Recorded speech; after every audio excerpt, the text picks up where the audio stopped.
What's up, everyone? Today, as you can see up here, we're going to look at double object pronouns. Now, double object pronouns combine direct object pronouns and indirect object pronouns in the same sentence. And so, in order to be able to understand double object pronouns, I want to give us a quick review of direct object pronouns and indirect object pronouns. Now, if you need a much more a longer review, or you're still having trouble with either direct or indirect object nouns and pronouns for that matter, you can check out the other videos that I have on those, and hopefully you'll find that those are helpful and allow you to get a better grasp on both of these. And then once you've got a good grasp on both of these, then you can work on double object pronouns. And so, like I said, today's lesson is specifically on double object pronouns, but I want to do a bit of a review for these two so that it makes this lesson that much more effective. And so, as you can see, I have up here direct object pronouns, indirect object pronouns. I've got a couple little examples here, and then I have these examples which really break it down into, like, for example, right here, double object pronouns. And so you can actually see how they're used in English, and then we're going to put them in Spanish. And so hopefully that'll be really helpful. But to start, let me use this marker.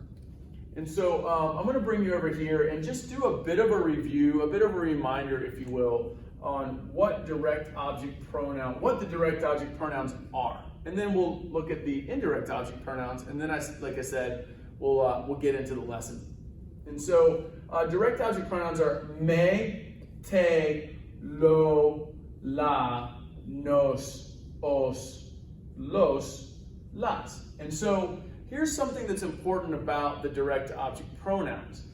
Notice that the third person singular and third person plural, lo and la and los and las, have to consider number and gender, right? So number and gender. And what I mean by that is the third person singular has to either be masculine or feminine. So if the noun is masculine and it's a singular masculine noun, we're going to use lo. If it's a singular feminine noun, right, we're going to use la. And we'll look at that in some examples. So if that's a lot of that terminology is confusing, we'll work it out in some of the examples. So no worries. And then again here, third person plural masculine is going to be los, and third person plural feminine is going to be las. And so, like I said, we'll look at some examples, and hopefully that'll help clarify. And so the other thing, if you notice, these four, yo, tú, nosotros, vosotros, are actually the exact same pronouns for the indirect object pronouns. Now, they're used differently, obviously, but as you can see, these four words in and of themselves are the exact same. But again, to be clear, they're used in different ways. And so, I want to come back over here and just pronounce these one more time. Me, te, lo, la, nos, os, los, las. Right? And we're going to work with these down here. I have an example over there, and we're going to break that one down as well. So hopefully it'll help clarify things a bit. All right, so the indirect object pronouns are me, te, le, nos, os, les. Now, one big difference among many is that if you notice here, it's just le and les. And so with the indirect object pronouns, the noun that it's representing, if you will, is we're only concerned with just simply number, not number and gender. And so again, when we look at these, we'll hopefully it'll make things a bit clearer. And then again here in the third person plural, whereas here was los and las, you had, let's say, two options. Here you only have one. So we're only concerned with, is it singular or plural, right? And so, as I've said in the video for the indirect object pronouns, when there's any level of ambiguity, of course we want to clarify that by making sure we know, or we're abundantly clear as to who that third person singular, third person plural noun is or are, right? And so But again, just like I said, just a really, really brief summary of direct and indirect objects is. So a direct object pronoun, you have to know what the direct object noun is to turn it or convert it into a pronoun, of course.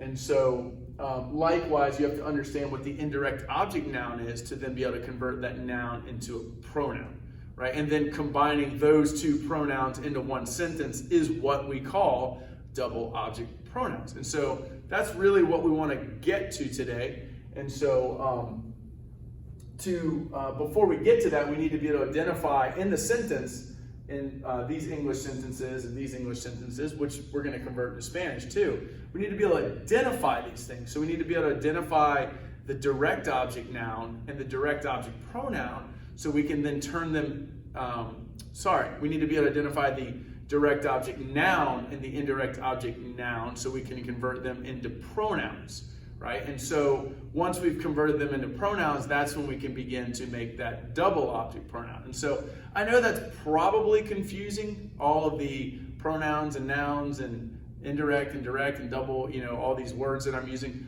But again, we're going to walk through this, and it's actually quite fun. And so once you sort of see how it works, it's pretty cool. So hopefully by the end of this, you'll have a much better understanding of double object pronouns. So I'm going to bring you over here to these two. These were sort of side thoughts, if you will. And so I just wanted to make two really simple sentences so that we could break apart the sentence in and of itself in English and Spanish. And so that's going to serve as a bit of a review. It'll review direct and indirect objects. And so let's have a look. So the first one we have here, we'll even put number 1, why not, right? And then we'll put number 2 here. And so I drink the coffee, right? And so I'm going to ask you a question, and I want you to try to answer it, and then I'll give you the answer. I drink the coffee. What is the verb in this sentence? And so if you said to yourself, well, the verb is to drink, right? And then you have subject-verb agreement, which is I drink, right? You'd be right. And so this is the verb. Now here's how we identify a direct object noun. This is before any sort of conversion into a pronoun, right? And so you ask yourself, what is directly affected by the verb, right? And in this case, it's probably pretty easy, right? What is that? What is it that is being drunk, right? And that is the coffee, right? In this case, I drink the coffee, right? So coffee is receiving the action of the verb. It is directly affected by the verb, right? And so I drink the coffee. So now we're going to put it into Spanish. And if you want to hit pause and try to translate it yourself, that's cool. And then unpause, and then I'll be here doing my thing. And so, but for those of you who aren't going to pause, I'm just going to carry along. And so I drink the coffee. So how do we do this in Spanish? And I'm going to use the black marker. So I drink the coffee becomes yo bebo, or tomo, for those of you that used tomar, bebo el café. Yo bebo el café. Good, right? And so now we have literally, I drink the coffee. Nothing changes except for the language, right? Now we just have the same thing here in English written in Spanish. So let's break it apart. Bebo, right, of course the subject is yo bebo, bebo being the conjugation of the verb beber. So verb, beber, drink. What are we drinking, or what am I drinking, I guess in this case? Coffee. And so coffee is still, even though it's in Spanish, the direct object noun. So we're going to put direct object noun right there, all right? Now, again, I know this is a bit of a review, but this is important for when we get down to here. Now, we want to turn that coffee into a pronoun. And so really what we would be saying is, I drink it. And so we have to ask ourselves, is coffee masculine or feminine, singular or plural, right? And so el café is masculine and singular. It's only one coffee, and the noun itself is masculine. And so we'll come over here, and we're going to use this, right? So we're going to keep that in mind. Now, before we get over here, to sort of rewrite this, exchanging the noun for the pronoun, I want to remind you guys of something, and that is pronoun placement. So where do we put pronouns? I'm going to put it right here.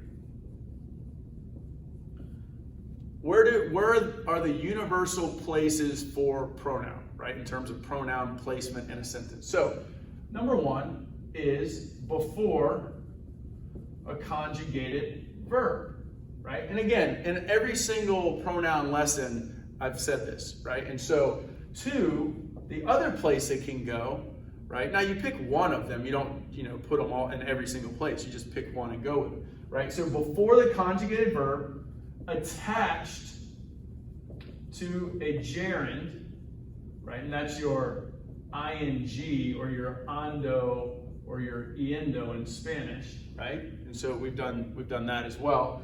And then the third place is attached to an infinitive, right? And as you all very well know at this point, an infinitive is an unconjugated verb. So hablar, comer, volver, right? Any verb that is unconjugated, that's an infinitive. And so you can attach a pronoun to that. You can attach a pronoun to a gerund, comiendo, hablando, estudiando. You can attach it to that, the end of that. Notice it's attached, not a separate word. So you just attach it to the back end of that. And then number one here is before a conjugated verb. Now, let's get back to this, and I'm going to change colors. Let's do green. And so I drink the coffee. We have Yo bebo el café. Now we want to say I drink it. We've acknowledged that lo is our pronoun because it's masculine singular, third person, right? And so café as a pronoun is going to become lo. Now, where's our only option for placing that pronoun? If you said before the conjugated verb, well, you're right. And so I'm going to go ahead and write it down here. I'm going to put one here just so you can see it and it's clear, right? And so I would do yo lo bebo, right? We'll put a period there. Actually, let's put it right with the word. So yo lo bebo. So again, our placement was before the conjugated verb. It's lo because it has to agree with its noun equivalent, right? It's el café, right? As a noun, it was masculine singular, and then as a pronoun, it has to follow suit, essentially. And so that's a masculine singular third person noun. And so that's why it's yo lo bebo, right? Now, let's have a look at number two. It's a little bit more complicated, and I did that on purpose because now we have an indirect object in there. And so let's break it apart. I give the money to my friend, right? And so, again, if you want to pause it, map it out yourself, unpause it, we'll be here. And so, but like I said, I'm going to keep on going. I give the money to my friend. What's the subject of this sentence? Well, I, right? What's the verb? Give, right? And so I give, that's subject-verb agreement. That works in Spanish and English, by the way. And so what is being given, right? That's our direct object noun. So what is directly receiving the action of the verb? So what is being given? Well, the money is being given. That makes it the direct object noun, right? It is what is being given. Now to identify the indirect object noun, you ask yourself to whom or for whom, right? I mean, among a number of other questions you could ask yourself. But the question is to whom, in this case, is the money being given, right? And so that answer is my friend, right? And so to my friend, in Spanish, that will be a prepositional phrase. And so, but most importantly for this, particularly when it relates to double object pronouns, is being able to identify both of these in the sentence, and then we'll convert it into a double object pronoun, because then we'll have both pronouns. So now you can see it up there. We have subject, verb, direct object noun, indirect object noun. And so I give the money to my friend, right? And so let's just translate it into Spanish, and I'll change up markers because hopefully that makes it easier to see. We'll go with the black one, right? I give the money to my friend, right? And so again, I know this is upside down. number 2 is above number 1, but that's all right. I think you can see clearly. So I give the money to my friend. And again, I'm just going to do a general translation of this, nice and simple. Yo doy el dinero a mi amigo. Right? And like I said, that is saying to my friend, right? That's what that A is doing there. And so, yo doy el dinero a mi amigo. Now, what we're going to do differently here than we did here is that instead of converting the noun, indirect object noun into an direct object pronoun, I'm gonna convert the indirect object noun. And so that's over here, right? And remember, the indirect object noun is the to whom or for whom. In other words, it is not directly receiving the action of the verb. And in this case, my friend is not what is being given, if you will, right? And so I'm giving money to whom? To my friend. And so my friend is the indirect object noun. And so we want to convert my friend from a noun to a pronoun, right? And so that brings us over here. Mi amigo, as you guys very well know, is not yo or tú or nosotros or vosotros, or in the case of indirect and direct object nouns, a mí or a ti, for example. You don't see either one of those. We see a mi amigo, which is third person singular, right? Because it's a mi amigo, not a mis amigos. That would be plural. And so let's just rewrite this. And I want to replace, like I said, I'm replacing this with le, because that's its equivalent, or its indirect object pronoun partner in crime, if you will. And so, yo doy el dinero a mi amigo. Now, I'm going to write this in green. Actually, you know what? I think we're going to call this magenta, right? I'm going to go with that, and I'm going to write it right there so it's easy to see. And so what we would do is we would get rid of all of this, right? We would get rid of a as well. We'd just take that out of the sentence. We would take mi amigo out of the sentence, of course, because we're replacing it. And then we're going to put le somewhere in this sentence. And so, again, where's the pronoun placement? What are our options? Our options are before a conjugated verb, attached to a gerund, and attached to the infinitive. Well, we don't have a gerund and we don't have an infinitive. All we have is a conjugated verb. And if you said, yeah, it's doy, you'd be right, right? That's our conjugated verb. So we would, if you'll allow me to do that, number 2, yo le doy el dinero, right? Yo le doy el dinero. Now, the double object pronoun would be if we were to convert this into a pronoun as well, and then rewrite it into the sentence and say, I give it to him, right? Now, we do that once we know what both the direct and indirect object nouns and pronoun, or nouns are, to be able to convert into pronoun, right? So you have to know what they are before you just turn them into pronouns, right? And so that has to be understood. And so, but again, this was just sort of introducing you to what we're going to do here, because really, like I said, what I wanted to do was review, for example, subject-verb agreement, and then how to identify a direct object noun, which we identified right here as el café. It was directly receiving the action of the verb, right? And then number 2, as an example, was it included both a direct and indirect object noun. And so that is, I give the money to my friend, right? And we opted for the indirect. We want to hone in on that one for this one. And so we saw my friend as the indirect object noun. We converted it based off of our understanding of what a singular third person singular noun would be as an indirect object pronoun, right? Right here.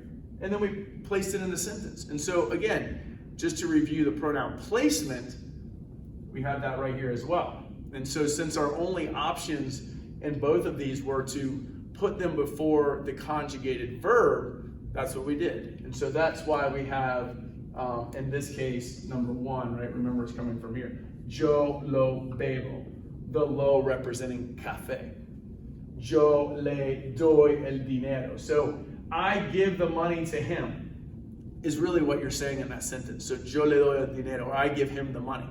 Notice how it went from my friend to him, right? That's taking a noun and making a pronoun in English as well. And so what I want to do to really bring all that together more cohesively is have a look at these examples. And we're going to look at both, well, they're written in English, and so I want to translate them into Spanish.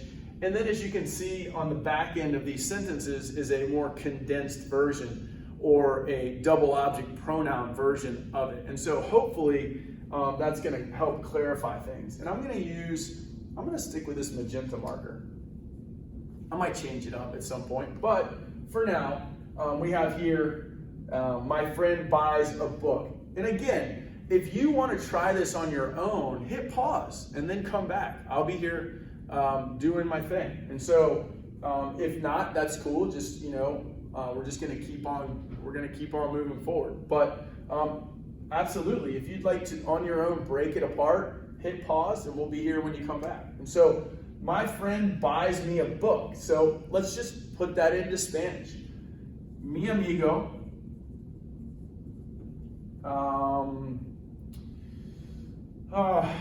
we'd say me compra un libro, right? Now, keep in mind what I've done out of the gates here is I've already thrown in the indirect object pronoun, right? I've used me, right? Because, and just so we're clear, just in case that might have been a little confusing to somebody, my friend buys, let's just get rid of this for the time being, right? My friend buys a book, right? And so what is being bought? The book. And now the for whom or to whom is me. And so I'm the indirect object, right? And so in this case, I just jumped right on into the indirect object pronoun. And so that's why me is in there. That's why me is here in the English as well. And so my friend buys a book, right? If we just want to get rid of this, just for the sake of the example, and I'll even change markers for you. My friend buys a book, right? And so we do subject, verb, direct object, noun. Subject, verb, direct object, noun, right? And because it is what is being bought, right? The book. And so throwing may back in there, right? It just so happens me and may are spelled the same way, but of course they're pronounced differently because they're two different languages. But mi amigo me compra un libro. My friend buys me a book. Now, here's how we do the double object pronoun, right? And so I'm just going to show you in English, and then I'll work it into Spanish. And so my friend buys it for me, right? And so as native English speakers, you're like, yeah, that's easy. Well, we're going to do it in Spanish, and again, once you grasp it, you'll be like, oh yeah, that's pretty fun too, and it's equally as exciting to do in Spanish as in English. So notice here we have my friend buys it for me, right? And so we've broken that down into my friend buys, right? We have our subject, we have our verb, and then it for me. Well, based on the sentence, we know what it is. We know it's the book, right? And then me, obviously, was already a pronoun. And so here's what we want to do. Now I'm getting into the thick of it as far as today's lesson goes, right? This is double object pronouns now. And so have a look at this. We have mi amigo me compra un libro. We already know what the indirect object pronoun is in this. And I'm going to call it the IOP, just for fun. And so, mi amigo me compra un libro. Now, we already have a pronoun here, and we have a noun here. So we've got to convert that noun into a pronoun, right? Because we got to get to this. What would un libro be if it became a pronoun, right? Remember, this is the direct object noun. It is what is being bought, the book. So we got to come over here, right? And we have masculine singular, right? And so this is going to become lo, right? I'm just going to do that so you can see it, right? And so now we have me and lo. We have two pronouns now sitting in the sentence waiting to be reused, if you will, recycled into this sentence that will include a double object pronoun, right? And so I'm going to write this out, and then I'm going to explain it again, right? Because this is our first example, and for some of you, that might have been a bit much. So let's use green. So now we have mi amigo, and I'm also going to show you the structure of how these are done as well. So you have indirect object pronoun, direct object pronoun, and then I'm just going to go ahead and write verb so you can see that from there, right? So mi amigo, what's our indirect object pronoun? We've already got it over here. That's me. Well, what's our direct object pronoun? Well, we've decided that it was based on the fact that it's un libro as a noun, it's got to be lo as a direct object pronoun. So we have our verb. What's our verb? Well, our verb is compra. Mi amigo me lo compra. So now that we've established what the direct object pronoun and indirect object pronoun are, we have then come over here and place them in the sentence, right? And so notice the structure, or notice how the layout is when we take and do double object pronouns, right? We have the indirect object pronoun, the direct object pronoun, and then of course the verb, especially if you're placing it before a conjugated verb. Now there's three different words, if you will. Me lo compra. Now, if you were to bring us back over here, if you were attaching it, it would be one single word. And we'll look at an example with it attached, just to give you guys a bit of an understanding as to how that works. And so, but let's move along. We're going to move on here to number 2, and I think I'm going to stick with the green marker. Your brother tells you many stories. Now, with stories, we can use historias or cuentos. We're going to go with cuentos. Right? We'll go with that. Just feels right. And so your brother tells you many stories. So you can contar cuentos, right? You don't decir cuentos. And so you would to tell a story is contar, right? And so tu hermano, let's spell that so you can read it. Cuenta, we've got you in here, so we've got to put our indirect object pronoun in. So we're going to say te cuenta muchos cuentos. Now I wrote that a little big over there, but that's all right. Tu hermano te cuenta muchos cuentos. Now we're going to break it down in English really quickly, and that way I'm going to use the purple marker, and so that way you can see what's going on here before we just go right into Spanish. And so your brother, right, is the subject. Okay, what's the verb? The verb is tells, right? Your brother tells, so subject-verb agreement. We do that in Spanish and English, and I think you guys already know that. And so your brother tells you, right? So what is being told, right? And so this is important both in English and Spanish. What is it that's being told? In other words, what is directly affected by the verb? The verb is tell. So what is being told? My brother is not being told. What's being told are many stories. And so that's your direct object noun. It is what is directly affected by the verb, right? And so to whom or for whom are these stories being told? That's where you come in, right?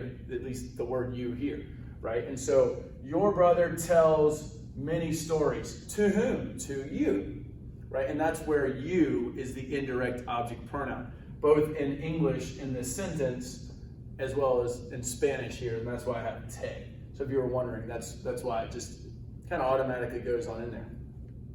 Now, and so let's break this down, and we have tu hermano te cuenta muchos cuentos. Now, again, just like this first one, we already have our indirect object pronoun established. It was just how the nature of that sentence, right? And so, tu hermano te cuenta muchos cuentos. So we know that te is an indirect object pronoun.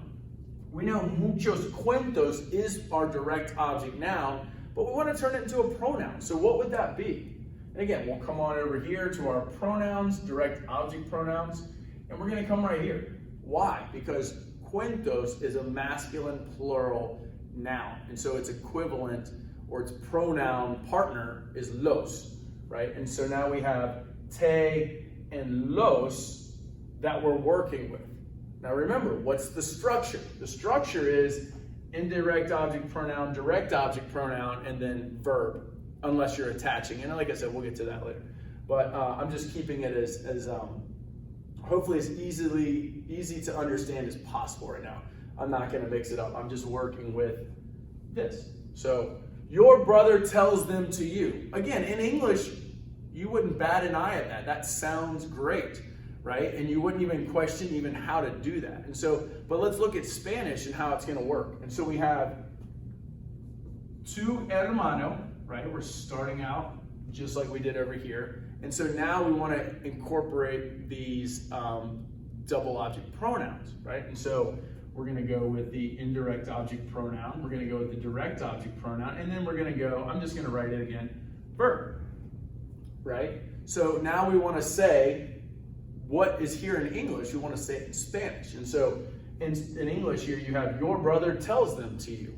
And so let's look at how that works in Spanish. And so what's our indirect object pronoun over here? Well, te, right? Let's make sure you know that's te. So te. What's our direct object pronoun? Well, it was, in this case, we had muchos cuentos that became los.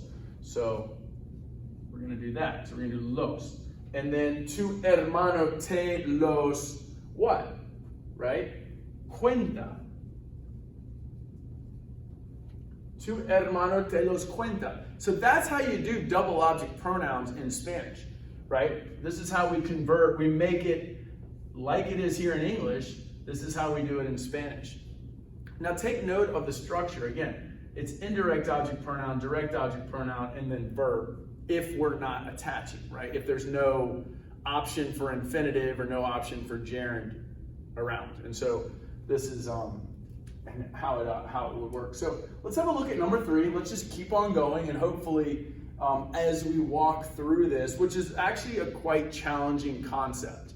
You know, I know I was joking around a little bit earlier about how fun and cool it is, which it is, but it's a quite challenging concept as you're trying to wrap your head around not only sentence structure, but how to do this, right? And so know that if you're having a hard time with this, it's okay. You're probably in good company. And so let's go with, I'm gonna go with magenta again. And so, so we have Raul sends flowers to his girlfriend, right? And so let's just break that down into Spanish, from English to Spanish, of course. And so this is a really good one because it's very similar to this. It really gives you all of the nouns. And so if this was a little bit confusing for you all because we threw me and te kind of out of the gates in there, hopefully this is going to be a helpful one, right? So we're going to translate it. Raúl manda, right? You can use manda or enviar. Enviar or mandar are synonyms, so we can say manda, right? Mandar flores, right? Raúl manda flores, right? That's flowers. A su novia, right? Raúl manda flores a su novia. Now we've got it all out there. We've got all the nouns, right? And so hopefully, like I said, this makes things a bit easier to wrap your head around. I'm gonna use the green to break all these down. And so Raúl, of course, is the subject. Sends is the verb, right? Raúl sends. I'm gonna put a V there.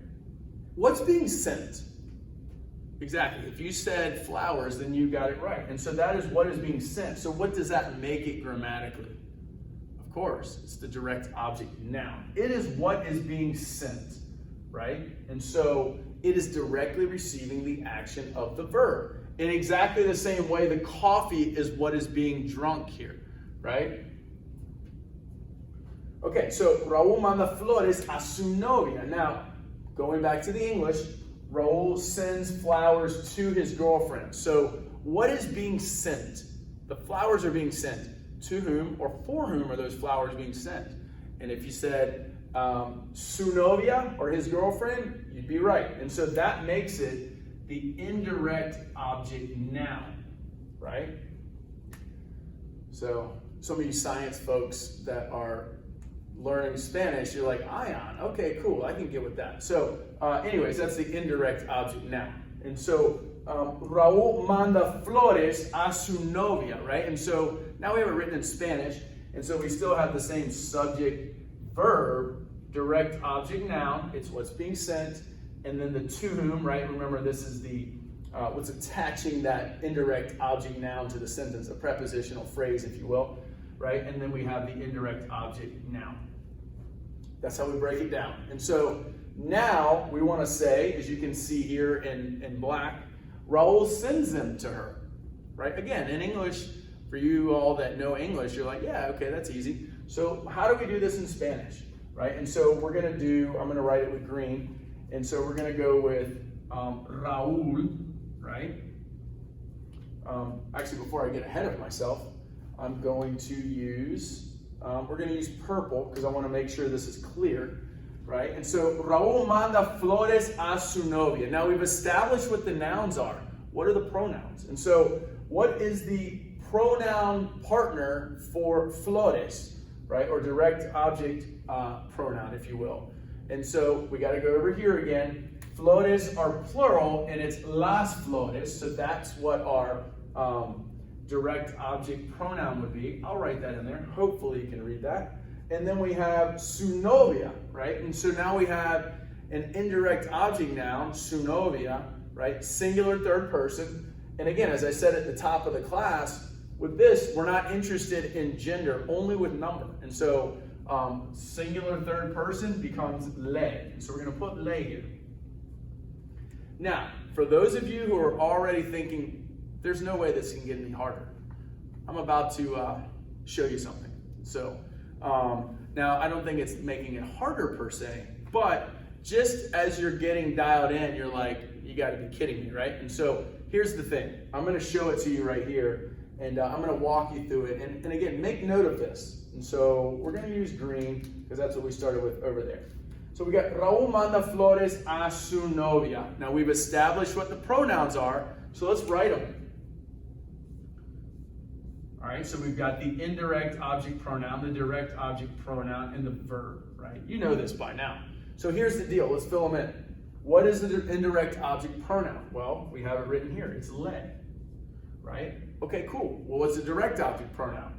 Well, we got it right here. It's las. And so now, what is the verb? Manda. So Raúl manda, of course. Okay, so now we have Raúl le las manda. Now I'm going to change colors. This seems like a magenta move to me. So check this out. So now you have Raúl le las manda.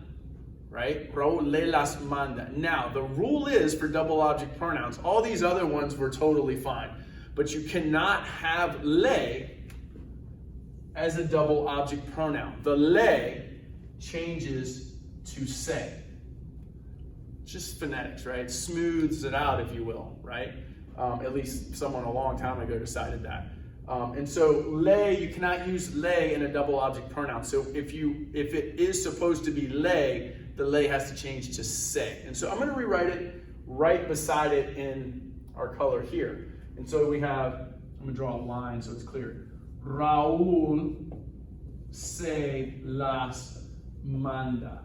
And so notice these are sort of the steps to walk through with this one. So we identified the nouns, we converted them into pronouns.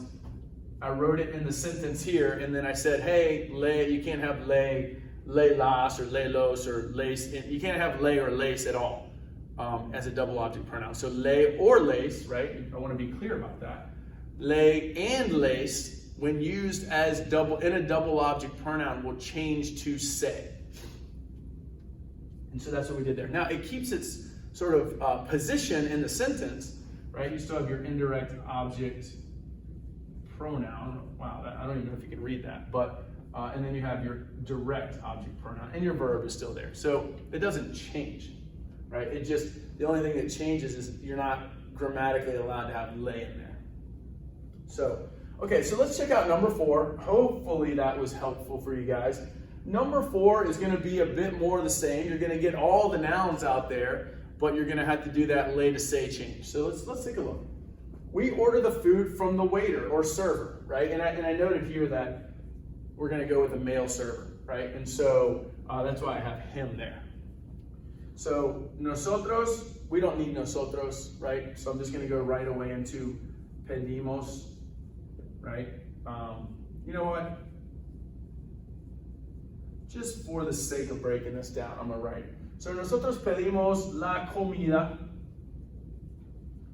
Now it's not gonna be, we don't have to say del mesero. I'm gonna do a little maneuver here. So al mesero, right? And because the reason I'm doing that is because I'm creating an indirect object noun. Now, if that's confusing, go check out the indirect object nouns and pronouns video.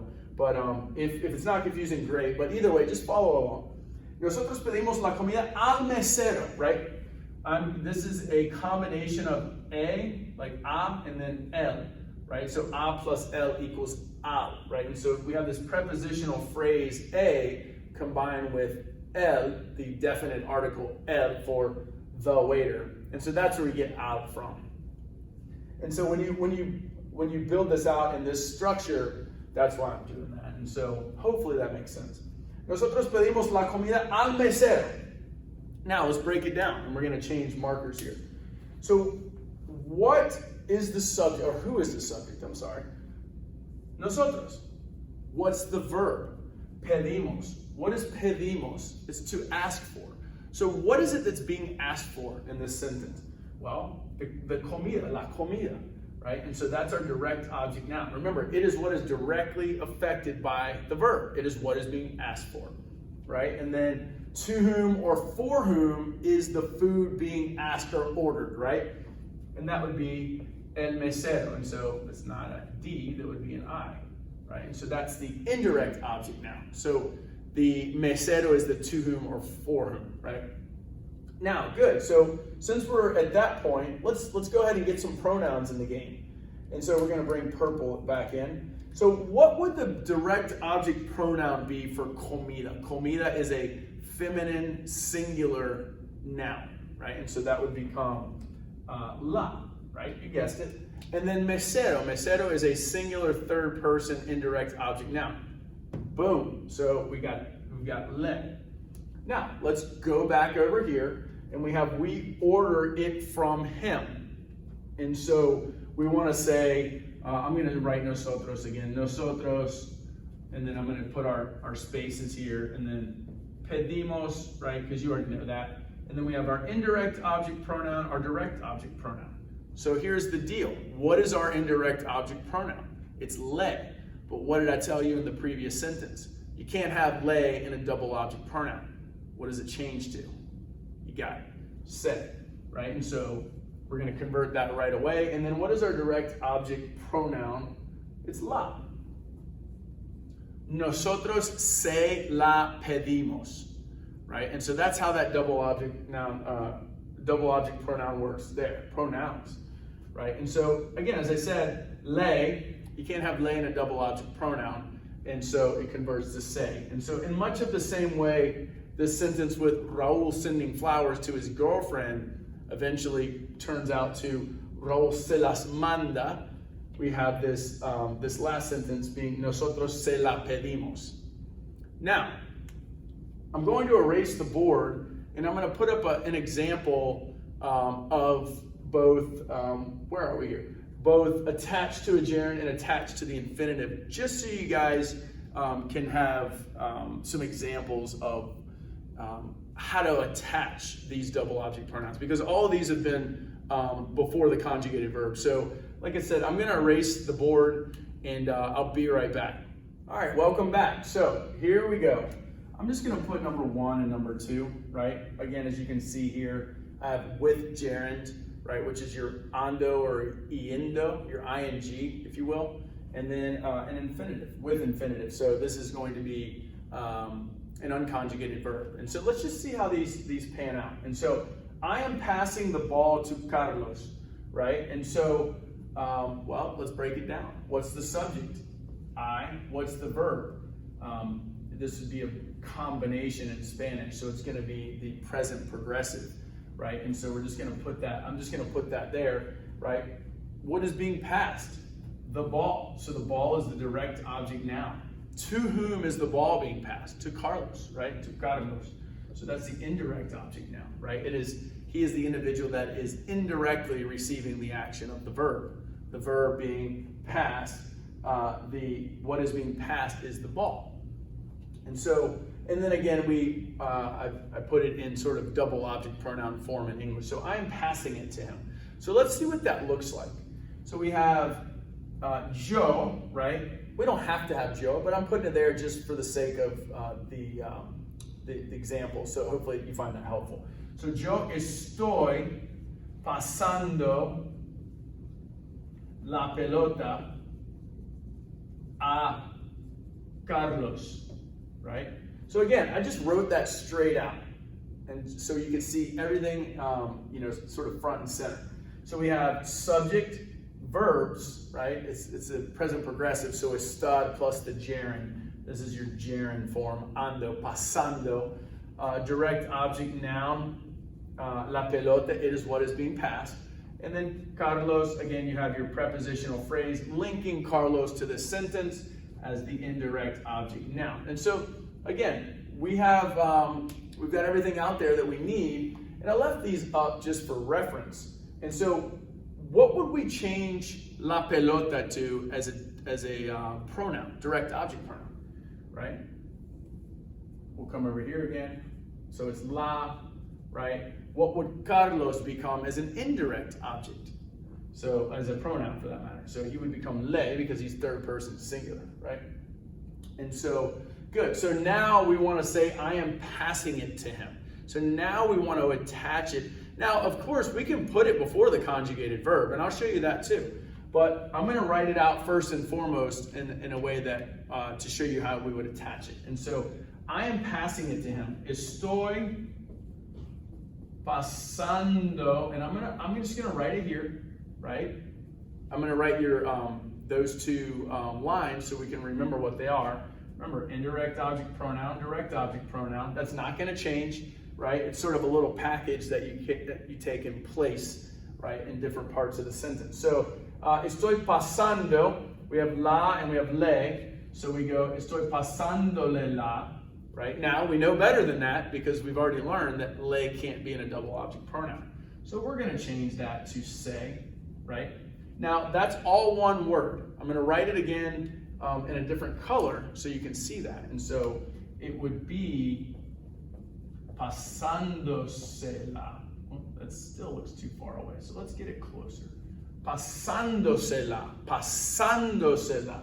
Now, in other videos with pronouns, single object pronouns, I would say, rule of thumb, right? This isn't going to happen every single time. Just rule of thumb, you would count back 3 vowels, right? Single object pronoun. So with a double object pronoun, the stress is going to go over the same syllable, but because we've added an extra sort of syllable to it or an extra vowel or, however you want to remember it, we've got to adjust for that. And so we would go 1, 2, 3, 4. So the accent would be there. So pasándosela. Estoy pasándosela, right? And that's how that would work. And so hopefully that made sense. The other way, like I said, we still have the option of putting it before. So you could, and let's write it in, let's go with green. And so you could say la estoy pasando. There's nothing wrong with that. That's fine, right? And so indirect object, direct object, and then right the rest of your sentence. And now if you want to have Joe in there, you would put it right there. And so let's finish up here with the infinitive. I got all sorts of colors to pick from. So you are going to ask Anita a question. And so I put this one in here intentionally because I also want to teach you guys a sort of expression, if you will, or how something is said in Spanish versus English. And so we're going to use ir más a más infinitivo. So ir más a más infinitivo. Again, there's a video on that if you need to refresh what that is. But it's going to give us an infinitive at the end of the sentence. So tú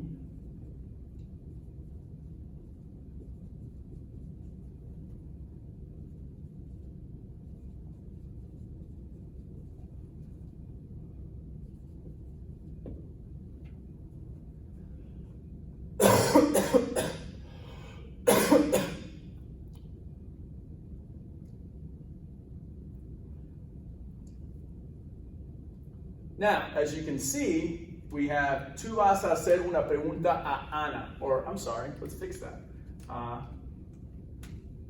Anita, right? Which is just a diminutive and using ita with Ana, so that's where we get Anita. But anyways, let's make sure it matches.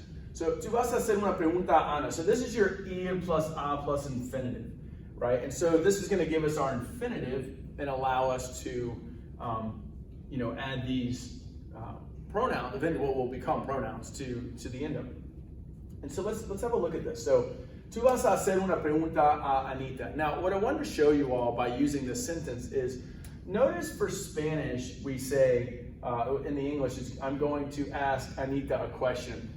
To ask a question in Spanish is not preguntar una pregunta. It's actually hacer una pregunta. And so I did that just to toss that in there as a bonus, just to show you guys. And so, tú vas a hacer una pregunta a Anita, right? And so let's break this down. What is being asked? The question, right? And so I'm just going to run through this pretty quickly because I think you guys have the hang of it by now. Tú vas a hacer una pregunta a Anita. So what is being asked? A question. That makes it the direct object noun. Its direct object pronoun is la, right? You guys got that at this point. And then so to whom or for whom, right? To whom is the question being asked, right? And so that's Anita. So she becomes our indirect object noun, and then our indirect object pronoun would be le, right? You got that. And so now let's go ahead and write it. You are going to ask her it, right? Sounds like it makes sense in English, right? So either way, you get the point, right? We're putting it and her in English, so we're just kind of consolidating it and making it just a double object pronoun, if you will, English style. And so let's translate this. And so you vas a hacer, so we're going to ask, right? Now I know ask and hacer aren't the exact same translations, but remember, this is where Spanish and English sort of deviate, right? We have to mind the expressions in Spanish. So when we do this, so I'm going to back this up just for fun. So tú vas a hacer, and then let's get our lines ready. So indirect object pronoun, direct object pronoun. Tú vas a hacer, indirect object pronoun, direct object pronoun. And so as you guys, we already decided what they are. I'm going to walk you through it. So our indirect object pronoun is le, and then our direct object pronoun is la. Now, at this point, you all know that this is not correct. So I'm going to go ahead and erase it. And what do I put? You got it. Say, right? And so I'm going to write it as one word. And I'm going to show you where you put a pronoun on this one. So you put hacérsela. Hacérsela, hacérsela. Now, with single object pronouns and infinitives, again, rule of thumb, you don't have to give it an accent because of the way it sounds, right? Because of the way the stress hits the verb, if you will. Whereas if it's a double object pronoun, you actually do have to give it an accent. And it's going to go over the AR, the ER, or the IR. So the vowel of the AR, ER, IR. So the A, the E, the I. Right? And so in this case, it's an ER verb, so we're going to put it there. So, hacérsela, right? And so let's write the whole sentence. Vas a hacérsela. Or if you want to throw that in the mix, tú vas a hacérsela. Now, you all know that there's another way to do this, and I'll write it under there in green. We can take our double object pronouns and place them at the beginning of this sentence because vas is a conjugated verb. And so let's do it this way. So if you want to keep two in there, it's going to go before those pronouns. So we got tú, se, la, vas a hacer. And again, you have your indirect object, your direct object, and then conjugated verb, right? So that's totally fine as well. So yeah, so this is double object pronouns. I hope this was helpful. This is a bit of a long lesson, but I wanted to make sure that we had direct objects, indirect objects, both of those dialed in so that we could then transition into double object pronouns. So hopefully that made sense to you guys. And again, if you need more help, in the description box below, there'll be some links so you can do more practice. So Thanks and adios.